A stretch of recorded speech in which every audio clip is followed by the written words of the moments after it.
Hello everyone, I am Prem Singh Chaudhary. Welcome all of you on my YouTube channel. आज का अपना topic है how to become an RS officer. मतलब RS officer बनने के लिए किन किन स्टेप से गुजरना पड़ता है, क्या क्या प्रक्रिया फॉलो करनी पड़ती है, क्या सिलेबस है, क्या एलिजिबिलिटी मतलब पात्रता क्या है, तैयारी करने में कितना समय लगता है, कोचिंग करे या सेल्फ स्टडी करे या ऐसा क्या करें फर्स्ट अटैम्प्ट में आरएस एग्ज़ाम क्लियर हो जाए। मतलब ए टू जेड कंप्लीट इन्फॉर्मेशन मिलेगी आपको इस क्विक वीडियो में। अगले 5 से 7 मिनट मेरे साथ जुड़े रहिए, मैं आपको आरएस के बारे में कंप्लीट इन्फॉर्मेशन दे दूंगा। तो अपनी फर्स्ट है एलिजिबिलिटी, मतलब पात्रता क्या है। तो वैसे तो पात्रता अपना फाइनल ईयर जो ग्रेजुएट हो चुका है वही इस एग्ज़ाम को दे सकता है, बट फाइनल ईयर जो अपीयरिंग है, जो फाइनल ईयर वाले हैं वो भी दे सकते हैं, और सेकेंड ईयर वाले भी इस एग्ज़ाम के बारे में सोच सकते हैं या फिर तैयारी कर सकते हैं। क्योंकि जनरली अपन को पता है कि आरएस की कोई भी वैकेंसी लगभग 2 साल लग ही जाते हैं। तो कोई भी बंदा अगर सेकेंड ईयर में है तो जो जब तक वो ग्रेजुएट होगा तब तक तो इजीली वो प्रिपरेशन कर सकता है, उसमें कोई दिक्कत नहीं है। नेक्स्ट है अपना सिलेबस। तो आरएस प्री में थोड़ा अलग सिलेबस है, मेंस में थोड़ा अलग है, और इंटरव्यू के लिए तो पूरा एकदम पर्सनल टेस्ट है, मतलब पर्सनैलिटी का टेस्ट है, उसमें कोई दिक्कत नहीं है। अब मैं प्री के पॉइंट ऑफ व्यू से बात करते हैं तो प्री में लैंग्वेज को छोड़कर जनरल स्टडीज़ के जैसे हिस्ट्री, पॉलिटिकल, इकोनॉमिक्स हो गया, ये सारे आते हैं, और मैथ और रीजनिंग भी आता है। और मेंस के पॉइंट ऑफ व्यू से देखते हैं तो मेंस में एक तीन पेपर जनरल स्टडीज़ के हो गए, और फोर्थ पेपर है वो लैंग्वेज का होता है, जिसमें हिंदी और इंग्लिश आती है। और 3 पेपर जनरल स्टडीज़ के होते हैं, उसमें अपने जैसे साइंस हो गया, ये हिस्ट्री हो गया, पॉलिटिकल हो गया, इकोनॉमिक्स हो गया, ये सारे सब्जेक्ट आते हैं। उसके बाद अपन देखते हैं आरएस एग्ज़ाम का क्या प्रोसेस है। मतलब कोई भी व्यक्ति अगर आरएस एग्ज़ाम मतलब फाइनल किन किन प्रक्रिया से गुजरना पड़ता है उस अगर जो आरएस की प्रिपरेशन कर रहा है, तो सबसे पहला स्टेप होता है आरएस प्री या प्रीलिम्स। तो उसमें लगभग 150 क्वेश्चन आते हैं 200 नंबर के। उसमें जनरल स्टडीज़ आती हैं, वो वाले पेपर आते हैं, और एक मैथ और रीजनिंग का पोर्शन आता है। और मेंस में 3 पेपर जनरल स्टडीज़ के आते हैं, जिसमें हिस्ट्री वगैरह अभी जो मैंने बताई था, हिस्ट्री, इकोनॉमिक्स, पॉलिटिकल, ये सारे, जियोग्राफी वगैरह। और फोर्थ पेपर लैंग्वेज का होता है। जब प्रीलिम्स आप पास करोगे तभी आप मेंस वाला एग्ज़ाम दे पाओगे, और जब मेंस पास करोगे मतलब कट ऑफ क्लियर कर पाओगे, मतलब करोगे, तभी आप इंटरव्यू के लिए अपेयर हो पाओगे। और जो फाइनल मेरिट निकलती है वो प्री का कुछ लेना देना नहीं है। एक तो मेंस का जो एग्ज़ाम हुआ उसके ऊपर उसको व इंटरव्यू को, दोनों को मार्क्स को मिला के आप फाइनल सिलेक्शन होता है, मतलब फाइनल मेरिट निकलती है।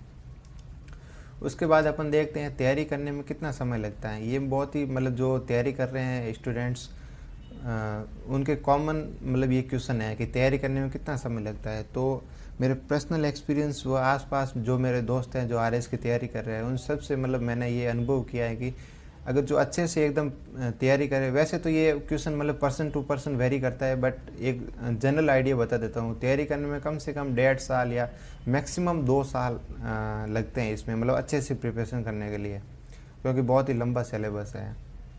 जो अच्छे से तैयारी करेगा वो 2 साल में इजीली मतलब कवर कर सकता है। उसके बाद है कोचिंग करे या सेल्फ स्टडी। ये भी क्वेश्चन मतलब पर्सन टू पर्सन वेरी करता है कि कुछ आपके सामने मतलब बहुत सारे एग्जांपल है जो मतलब सेल्फ स्टडी से भी मतलब इजीली मतलब अच्छी रैंक में ये एग्ज़ाम निकाला हुआ है। और बहुत सारे हैं जो कोचिंग भी करते हैं। वैसे कोचिंग करने की शर्म की कोई बात नहीं है। कोचिंग क्या है कि जो अपने मतलब ट्रैक है वो मतलब इजीली अपन वो अचीव कर सकते हैं। जो भी अपना टारगेट है उसको कोचिंग इजी बना देते हैं। बाकी तो अल्टीमेट काम तो आपको सेल्फ स्टडी से ही करना पड़ेगा। कोचिंग वाले कितने ही पढ़ाते हैं, अगर आप सेल्फ स्टडी नहीं करोगे तो वो कोई बेनिफिट नहीं होगा। कोचिंग कुछ हद तक बहुत बेनिफिशियल है अगर आप करो तो। उससे क्या है कि आपको एक आइडिया हो जाएगी सब्जेक्ट के बारे में, क्या पढ़ना है, क्या छोड़ना है, वगैरह वगैरह। मतलब टाइम टू टाइम गाइडेंस मिलता रहेगा, एक रूटीन बना हुआ रहेगा। तो उससे कोचिंग करो तो भी कोई दिक्कत नहीं है, चीज़ें इजीली आप मतलब कनेक्ट कर पाओगे कोचिंग से।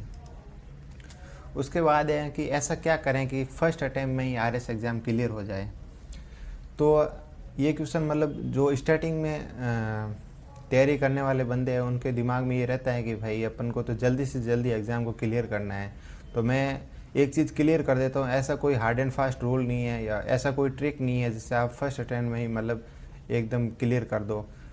सिंपल सी बात है, आप अगर अच्छे से तैयारी करोगे, डेडिकेट होके एकदम फोकस वेल प्लान तैयारी करोगे तो आप इजीली फर्स्ट अटेम्प्ट में ये एग्ज़ाम क्लियर कर सकते हो। और अपने आसपास बहुत सारे एग्जांपल मिलते हैं जो मतलब कम 1.5 साल में या 2 साल तैयारी करके फर्स्ट अटेम्प्ट में ये एग्ज़ाम क्लियर कर चुके हैं।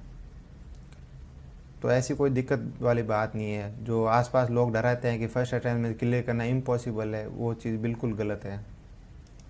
उसके बाद अपन देखते हैं कि मैं कुछ क्वेश्चन लिख के लाया हूँ। मतलब ये क्वेश्चन है, बहुत ही कॉमन क्वेश्चन है।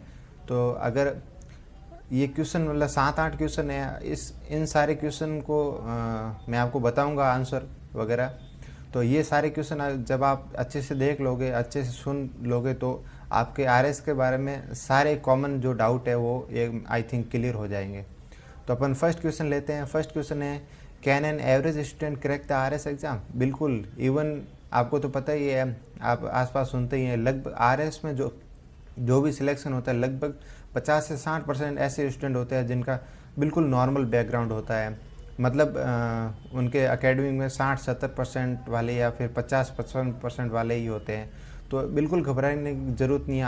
आपका चाहे बैकग्राउंड कुछ भी हो, हिंदी मीडियम हो चाहे इंग्लिश मीडियम हो, कोई दिक्कत नहीं है। आप इजीली मतलब इस आरएस एग्ज़ाम को क्लियर कर सकते। बस शर्त ये है कि मतलब एकदम अच्छे से वेल प्लान्ड और वेल फोकस एंड अच्छे से वेल मैनेज टाइम टेबल वगैरह अच्छे से मैनेज करते हुए अच्छे से तैयारी करें, तो उससे मतलब आप इजीली क्रैक कर सकते हैं ये भी एग्ज़ाम। सेकंड क्वेश्चन है अपना, how tough is the RS exam? भाई टफ तो कुछ नहीं होता है। जो अच्छे से तैयारी करता है, अच्छे से मतलब चीज़ों को पढ़ता है, रिवीजन करता है बार बार, उनके लिए तो टफ होता ही नहीं है। टफ तो उनके लिए होता है जो बिल्कुल पढ़ता ही नहीं है, तो उनके लिए टफ और इजी क्या है, सब एक जैसा ही है। तो ये क्वेश्चन बिल्कुल गलत है कि भी टफ़ क्या है। टफ़ तो कुछ नहीं, जो अच्छे से पढ़ेगा उसके लिए कुछ टफ़ नहीं है।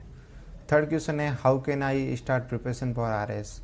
भाई आरएस को जो नया बंदा है तो आरएस की प्रिपरेशन कैसे स्टार्ट करें? तो कैसे, तो क्या आप बेसिक आसपास सुनते ही हैं कि बेसिक से स्टार्ट करो, एनसीईआरटी पढ़ो, धीरे धीरे जो बेसिक लेवल की बुक्स है एनसीईआरटी वगैरह हो गई, स्कूली बुक हैं, उन सब को धीरे धीरे पढ़ो, चाहे आपका कोई भी बैकग्राउंड हो। तो उससे क्या है, एक धीरे धीरे बेस बन जाएगा। उसके बाद कोई अच्छी कोचिंग ज्वाइन कर लो जिससे आप चीज़ों को एकदम अच्छे से मैनेज कर सको।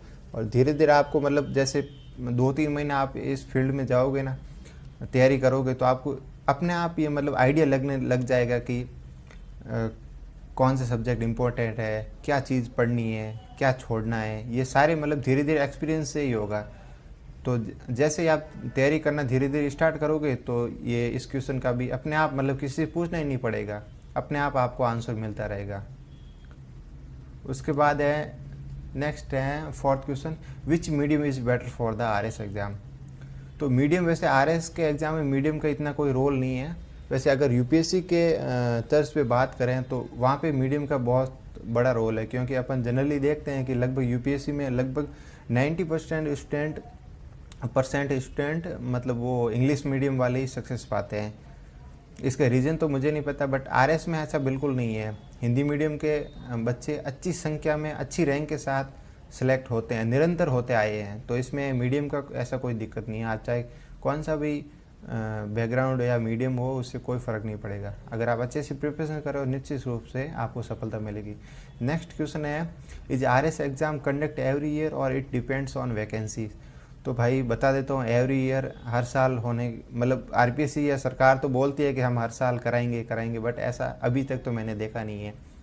जनरली ये देखा गया है पिछले अगर 10-20 साल का मतलब हिस्ट्री देखें तो आरएस की एक वैकेंसी कम से कम 2 साल तो लग ही जाते हैं। तो आप मतलब वैकेंसी का इंतज़ार नहीं करें, जैसे हर कोई बोलता ही है, वैकेंसी का इंतज़ार बिल्कुल नहीं करें। अपनी प्रिपरेशन अच्छे से एकदम करते रहें ताकि जब भी वैकेंसी आए आप सेलेक्ट हो सके। ऐसे मतलब वैकेंसी का वेट करोगे और तैयारी नहीं करोगे तो फिर वो वैकेंसी आ भी जाएगी तो भी आपके लिए वो यूज़फुल नहीं रहेगी इतनी। नेक्स्ट क्वेश्चन है, when should I start answer writing for the RS exam? आपने देखा होगा कि आरएस का एग्ज़ाम के लिए answer writing, mains specially mains के एग्ज़ाम के लिए आंसर राइटिंग बहुत ही ज़्यादा ज़रूरी है, क्योंकि आपको पर्टिकुलर एक कॉपी दी जाएगी, उस कॉपी में भी हर क्वेश्चन के लिए वर्ड लिमिट होगी। तो आप जितना अच्छी, आपको चाहे कितना भी नॉलेज हो, अगर आप अच्छे से वो लिख नहीं पाएंगे वो चीज़ें, तो आप मतलब नंबर नहीं आएंगे, क्योंकि एग्जामिनर को तो जो लिखी होगी वही चीज़ें उसको चेक करके वो नंबर देगा, उसको थोड़ी पता है आप कितने इंटेलिजेंट है वगैरह। तो इसका कहने का मतलब ये है कि आप जितना अच्छे से लिखोगे, लिखने की प्रैक्टिस करोगे, आंसर राइटिंग, जितने ज़्यादा से ज़्यादा टेस्ट दीजिए, इसकी प्रैक्टिस यही है। कोई भी टेस्ट छोड़िए मत, चाहे आपको बिल्कुल आंसर आए कि नहीं आए, मतलब प्रिपरेशन हो नहीं हो, बिल्कुल नहीं घबराएं, ज़्यादा से ज़्यादा टेस्ट दीजिए, बहुत ही ज़्यादा प्रैक्टिस कीजिए, ताकि आपकी आंसर राइटिंग अच्छे से हो सके। तो मतलब आंसर राइटिंग, इसका आंसर ये है कि आंसर राइटिंग बहुत ही मस्ट है। आप आरएस की प्रिपरेशन कर रहे हैं तो महीने भर तो आप अवॉइड कर सकते हैं, कोई दिक्कत नहीं है। जब से आरएस की प्रिपरेशन स्टार्ट कर रहे हैं उस महीने भर बाद में आपको आंसर राइटिंग करना बहुत ज़रूरी है। उसके बाद नेक्स्ट स्लाइड में है, what should be the strategy to prepare current affairs for the RS exam. Current affair के लिए भाई सिंपल सा रूल है, या तो कोई अच्छा सा डेली का एक न्यूज़पेपर पकड़ लीजिए। ऐसे नहीं है कि जो भी न्यूज़पेपर आ गया है वो पढ़ लिए, एक पकड़ लीजिए, चाहे मार्केट में चाहे कोई कुछ भी बोले, कोई दिक्कत नहीं है। आप अपना एक न्यूज़पेपर पकड़ लीजिए, इसको अच्छे से पढ़िए, कोई दिक्कत नहीं है। उसमें एडिटोरियल जो पेज आता है ना बीच वाला, जो जनरली अपन पढ़ते नहीं है, वो वही पेज सबसे ज़्यादा इम्पोर्टेंट है। बाकी ये कौन मर गया, शोक संदेश, ऐसे स्टार्टिंग के हेडिंग वगैरह, ऐसे वो पढ़ने में खेल पस्ट हो गए, ऐसे पढ़ने में कोई मतलब अपने एग्ज़ाम के पॉइंट ऑफ व्यू से कोई फ़ायदा नहीं है। तो एक तो ये हो गया न्यूज़पेपर वाला। एक अपन देखते ही हैं आजकल बहुत सारे चैनल है, वैसे मैं पर्टिकुलर किसी का नाम तो नहीं लूँगा, बट बहुत सारे चैनल है जो आरएस क्या मतलब करंट अफेयर का मॉर्निंग में अपना चलाते हैं वीडियो यूट्यूब पे चैनल पे। तो वो भी मतलब कोई एक ऐसे नहीं है कि हर किसी का देख ले, वो उसमें भी वही ट्रिक है कि कोई एक पकड़ लीजिए, उसको अच्छे से देख लीजिए। तो आप एक तो न्यूज़पेपर हो गया, एक वो यूट्यूब वाले वीडियो हो गया, दोनों आप देखोगे तो आप मतलब चीज़ें कनेक्ट कर पाओगे। जब एग्ज़ाम में जैसे मान लो कोई क्वेश्चन आ गया और आपने वो कहीं पे न्यूज़पेपर में पढ़ा है या फिर इसमें वीडियो में देखा है, तो आप मतलब चीज़ें इजीली, मतलब थोड़ा बहुत अगर आपको वो हिंट मिल जाएगा तो आप इजीली लिख पाओगे। तो इसका एक ही है, करंट अफेयर्स प्रिपरेशन के लिए एक ही सॉल्यूशन है कि आप डेली न्यूज़ पढ़ते रहें, वीडियो देखते रहें करंट अफेयर्स का, ताकि आप चीज़ों के साथ कनेक्ट रहे, तो एकदम नई चीज़ें आपके सामने नहीं आए। नेक्स्ट है, which is the best coaching institute for RS exam. मतलब आरएस एग्ज़ाम के लिए कौन सी कोचिंग बेस्ट है। तो राजस्थान में मैंने पर्सनल एक्सपीरियंस से व आसपास से पता किया है कि राजस्थान में 2 ही कोचिंग बेस्ट है। आप पता कर लीजिए, एक तो है स्प्रिंग बोर्ड, आपको पता ही होगा, वो एक उत्कर्ष क्लासेज। ये 2 मतलब कोचिंग है जो मतलब जनरली देखा जाएंगे अच्छी कोचिंग है, दोनों ही अपने अपने लेवल पे बेस्ट हैं। तो मैं इस डिबेट में नहीं पढ़ना चाहता हूँ कि कौन सी इन दोनों में कौन सी बेस्ट है। आप पता कर लीजिए खुद के लेवल पे और कोई भी एक सिलेक्ट कर लीजिए, दोनों ही अपने अपने लेवल पे बेस्ट हैं। तो उम्मीद करता हूँ कि आरएस के बारे में पूरा A to Z complete information है इस वीडियो में। तो उम्मीद करता हूँ कि आपको ये इन्फॉर्मेशन अच्छी लगी होगी, समझ में आई होगी। थैंक यू, धन्यवाद।